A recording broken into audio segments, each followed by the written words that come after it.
बड़बोले Azerbaijan को भारत ने भीगी बिल्ली बना दिया।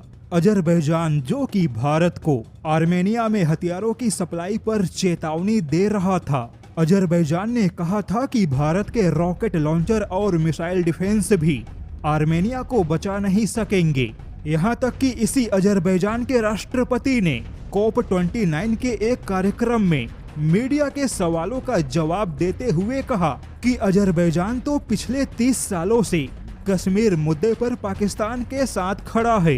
यानी कि जब से अजरबैजान बना तब से अजरबैजान ने कश्मीर मुद्दे पर पाकिस्तान का ही समर्थन किया, लेकिन तब तो भारत कभी अजरबैजान के खिलाफ नहीं गया। लेकिन अब वही भारत खुलकर अजरबैजान के खिलाफ आर्मेनिया को हथियारों की सप्लाई कर रहा है। हालांकि अजरबैजान के राष्ट्रपति यह भूल गए कि तब सरकार और थी, लेकिन अब सरकार और है। और अब भारत ने आर्मेनिया को एक ऐसा हथियार देने की तैयारी की है जिसके मिलने से पहले ही अजरबैजान के हाथ पैर कांपने लगे। जैसा कि अभी तक आर्मेनिया और अजरबैजान के बीच में जितनी बार भी युद्ध हुआ, तो इस युद्ध में आर्मेनिया की वायुसेना सबसे कमजोर कड़ी साबित हुई।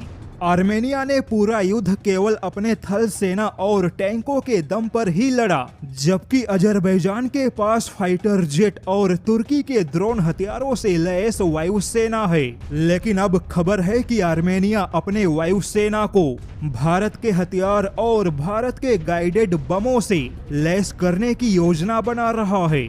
आर्मेनिया के पास अत्याधुनिक फाइटर जेट के नाम पर केवल 4 सुखोई 30 फाइटर जेट है, लेकिन आर्मेनिया का यह फाइटर जेट किसी काम का नहीं, क्योंकि आर्मेनिया के पास अपने फाइटर जेट के लिए एक भी हथियार नहीं है, क्योंकि रूस ने आर्मेनिया को हवाई हथियार दिया ही नहीं। लेकिन अब आर्मेनिया अपने फाइटर जेट को भारत के हथियारों से लैस करने की तैयारियां कर रहा है।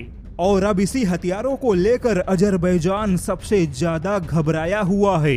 अजरबैजान की सबसे बड़ी चिंता भारत के ग्लाइड बम और स्मार्ट वेपन्स है, क्योंकि भारत के ऐसे हथियार अगर आर्मेनिया को मिल गए तो ऐसे हथियारों के तबाही से अजरबैजान के थल सेना के लिए बचना मुश्किल होगा।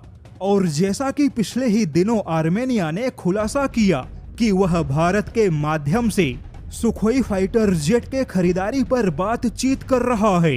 यानी कि अब आर्मेनिया अपने हवाई क्षमताओं को भारत के माध्यम से मजबूत बनाना चाहता है।